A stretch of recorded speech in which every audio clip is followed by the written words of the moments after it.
October 15th, 1945. Elaine Emy Feldman, and then it became Raphael. And it is my Hebrew name is Elka, and I was named after my mother's grandmother, my mother's grandmother. Brooklyn, New York. My mother was Froma, but they called her Fritzie Feldman, and my father was Saul Feldman. Brooklyn. My father played the piano in a bar, and my mother went there and fell in love with him.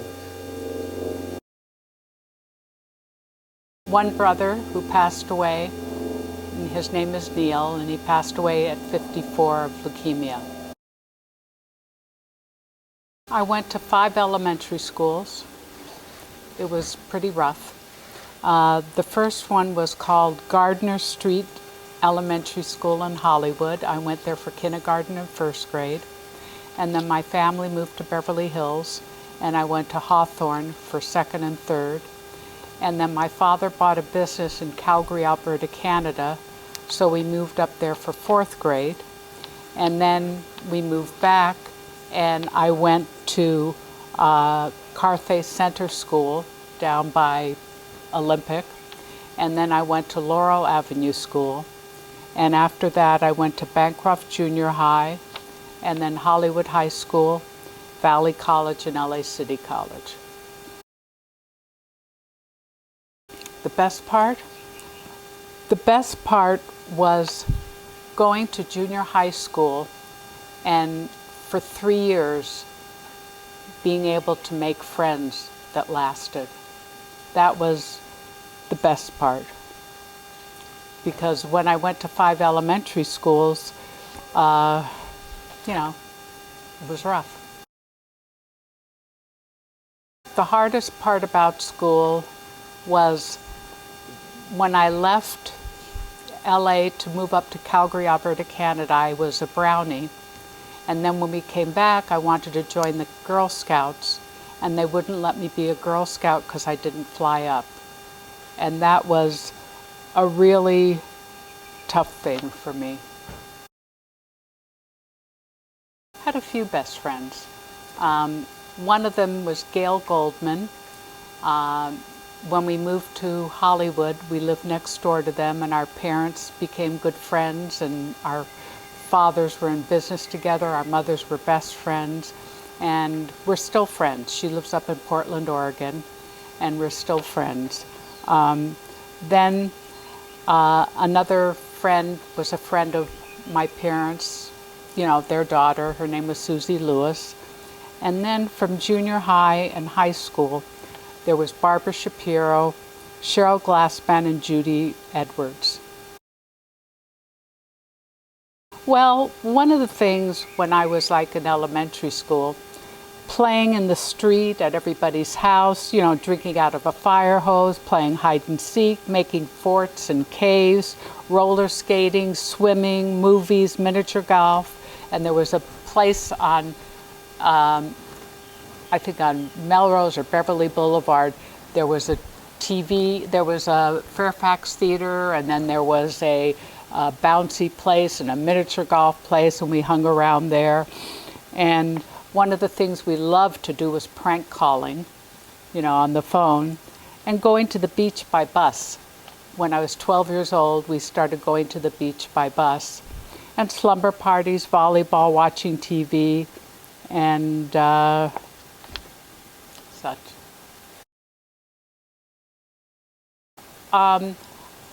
Quite a few. My girlfriend Cheryl Glassman and Gail and Barbara, a few of them we're still friends with, but a couple of them not. Oh, one other thing we used to go to Bob's Big Boy and Cruising Hollywood Boulevard and parties and all that. Clothes I used to wear. We used to wear saddle shoes. When I went to junior high, we weren't allowed to wear tennis shoes, or we had to wear just shoes with ties and socks. and they used to measure our skirt every day. It was pretty strict. No lipstick, no makeup in junior high. That's completely different from today. Yeah. Oh, all the rock and roll stuff. All the rock and roll stuff. I mean, that was it. Going to Wallach's Music City and sitting in this sound booth and listening to the records and all that kind of stuff.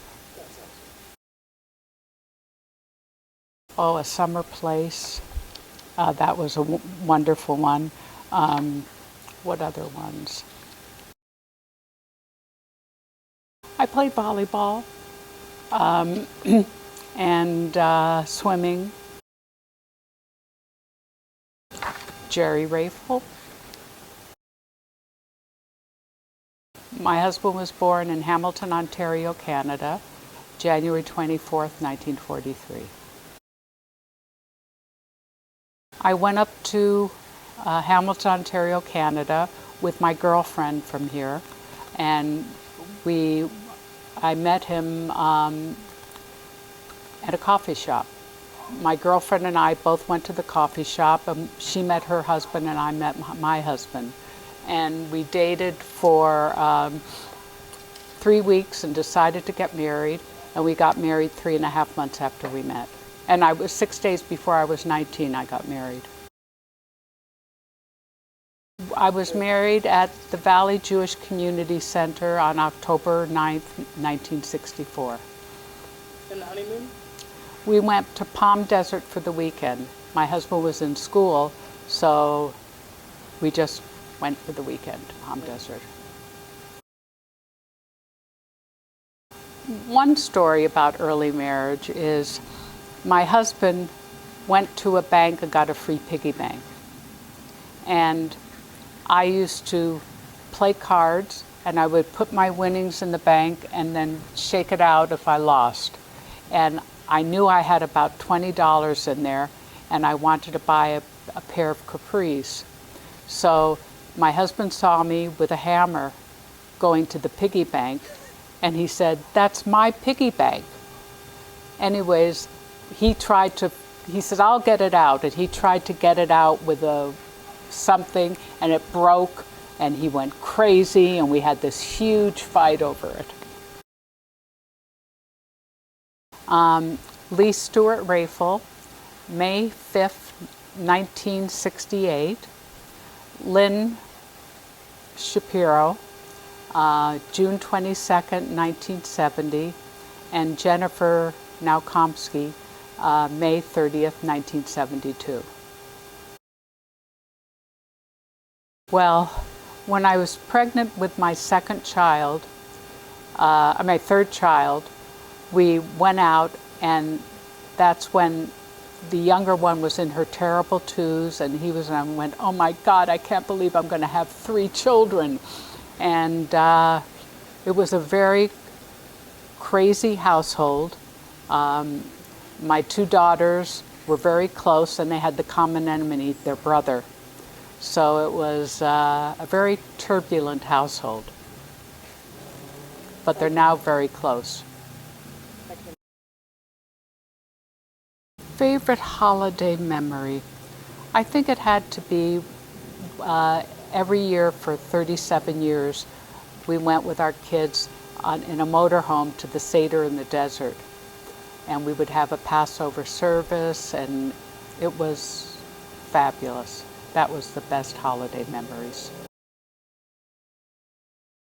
What did I learn? I learned that love and caring is the most important thing, and hugging and being there for them. Discipline, I did not learn from my parents.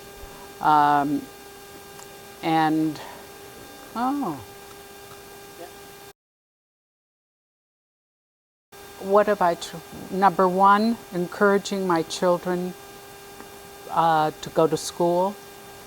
That wasn't an option for me. And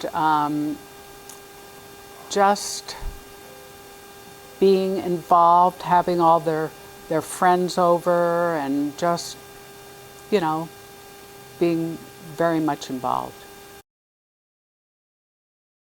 I know that they've learned from me. They've learned how to be caring parents, family members. They learn that education is important, and just to be warm, good people. The first one is Sarah Shapiro, and she was born January 31st, let's see, 18 years ago, so that was, I forget. 2002? Something like that. And Layla Shapiro, February 6th, 2 years after her. And then Barry Komsky, she's a girl, 2 years after her, January 17th. And then Deacon Komsky, who's 11 and a half, January 3rd. And then the big surprise, Margot Raphael, who's 2 and a half, May 14th, whatever year it is.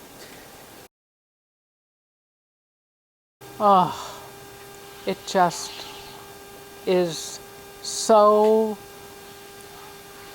just everything. Just, it's watching them grow, being a part of their lives, having my FaceTime calls with them now with everything, and just we're a very close family, and we get together quite a bit. I wanted to be a nurse. Okay, the first job was babysitting, and then when I was about 16, my girlfriend and I got all the kids together in our neighborhood, and we had summer camps for them. And we did all kinds of crafts and things and swimming and did that. Then when I was 16, I worked at a high-end men's store during the holidays, and I worked at a neighbor owned a men's store in Boyle Heights called Zellman's, and I would work there on the Father's Days. And then at Haggerty's department store in Beverly Hills, I worked there for quite a while in their accounting department. And then I went to, after we were married, I went to dental assisting school. And I worked as a dental office, my first job, a dental assistant, and then a dental assistant in front office, and then a dental assistant, and then a dental assistant front office and administrator of a dental health plan. And then after that, I went into sales, and I sold dental products. And after that, I worked for companies called Sherwood Medical, selling insulin syringes. And then our company, they laid off everybody, and I was at a diabetes convention, and I ended up interviewing with a bunch of companies, and I got hired by a company called LifeScan, selling blood glucose meters. And LifeScan was bought by Johnson & Johnson, which was the most incredible thing that could happen to me because I didn't have a BA, and I never would have been able to work for Johnson & Johnson without a BA. And I worked for Johnson & Johnson, 4 different companies for 20 years. And I was in account management. I did the contracting with the HMOs, and the hospital buying groups, and worked with Medicare and all of that. And then the last company I worked for was Senecor, which was a Johnson & Johnson company. And that's what I did. I used to travel over 30,000 miles a year. It was crazy, crazy. My favorite job was when I worked for LifeScan. It was a new company, had blood glucose meters, and we came out with an innovative blood glucose meter that was like crazy. It was just unbelievable. It was so exciting, and it just changed the industry. I'd change things. It was very difficult being a woman in business. And I would change, I would be more assertive than I was. Like one time, when I was a national account manager for one of the J&J companies, Janssen Pharmaceutica, there were 3 national account managers, and we were getting raises. And one person got the biggest raise because he was married and had children. And another person got the second biggest raise because he was single, and I got a lower raise because I had a husband that worked. So that was... I was going to Valley Junior College and I was in the Quad area when President Kennedy was shot. It was the most awful, awful experience. We were all there, we were crying. It was just so devastating, so devastating. And, you know, that's the main thing.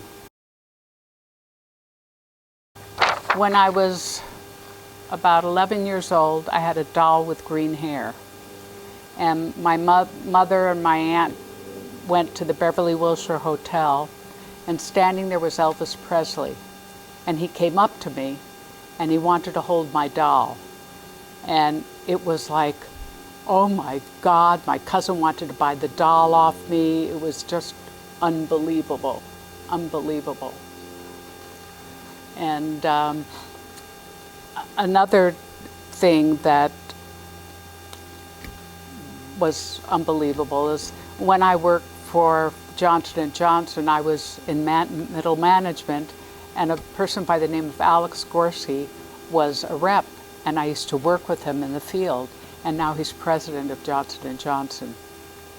And I belong to the Johnson & Johnson Retirees Group, and he came to speak at one of the meetings, and he went, "Emy!" He gave me this big hug, and everybody's looking around like, you know, what's going on?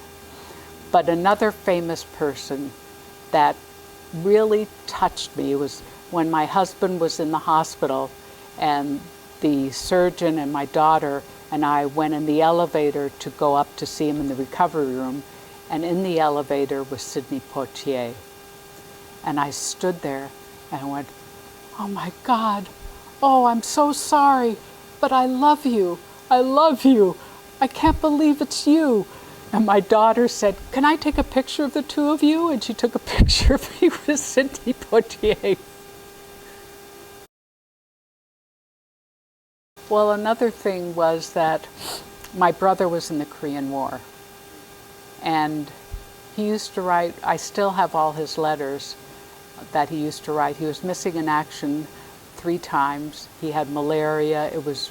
His whole company was wiped out except for 6 people. It was very, very rough. And I mean, my brother was 15 and a half years older than me, and I loved him dearly. And it was very difficult, very difficult. My bucket list was having a wonderful family, and that I've achieved. Another was wanting to travel, and we've done quite a bit of traveling. I want to do more traveling. What else? I love to cook. I love to eat. I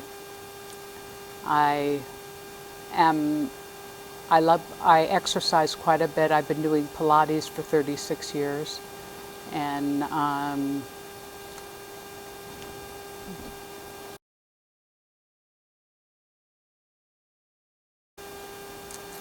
any big regrets?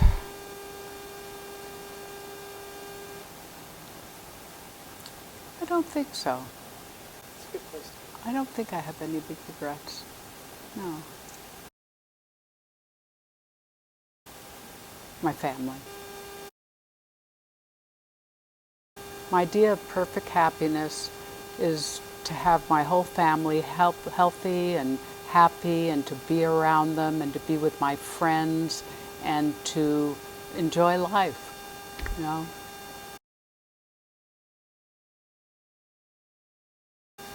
How do I want to be remembered? I want to be remembered as a good person, a caring friend, grandmother, mother. Well, a difficult decision was getting married, you know, at under 18, under 19, and marrying somebody when I only knew him 3.5 months. But I wouldn't change any of that for the world. We grew up together.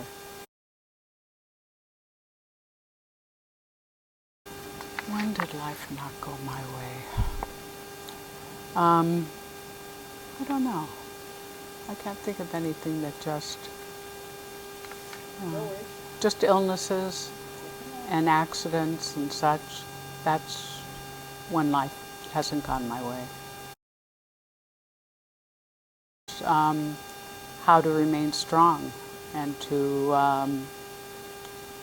you know, just fight on. There was a woman that was a friend of my mother's. Her name was Claire Clayman. And she introduced me to the arts. She introduced me to ballet. She introduced me to music. We used to go on vacations together. She was my parents' age, and she had no children. And I learned so much from her. She was so wise, and just an incredible person in my life. Caucasian, Jewish. My family, Russian, Polish.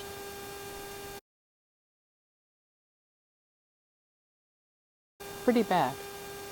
Really awful. And, but my parents were very, very involved and very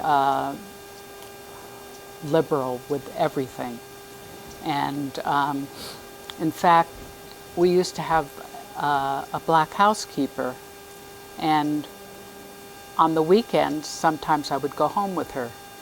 And I remember sleeping in the bed with her two nieces and counting all the ponytails in their head, and they raised rabbits, and having made rabbits to eat, and going with them fishing, and going to church to hear her sing, and it was really wonderful. It was okay, but it wasn't when we moved to Calgary, Alberta, Canada. People would call me a kike. I remember coming home and I asked my mom, "What's a kike?" And it was pretty rough up there.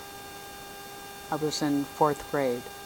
And also the climate in the school, the teacher, there was one Catholic kid and I was the only Jewish one, and she would talk against Catholics when the Catholic person wasn't there, and when I wasn't there, she would talk against Jews. It was a very awful situation, because most of the Jews and most of the Catholics went to their religious schools, and I didn't, you know.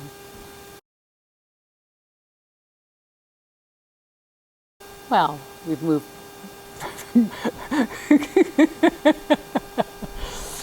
It's quite a difference. I mean, it was pretty awful when I was growing up. And now, I mean, we're not there yet, but we're moving along, and hopefully we'll get there soon.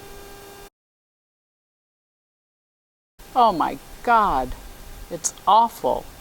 You know, look what's been going on all over the country with the you know, shooting, and the blacks, and you know, some of the people in Congress now.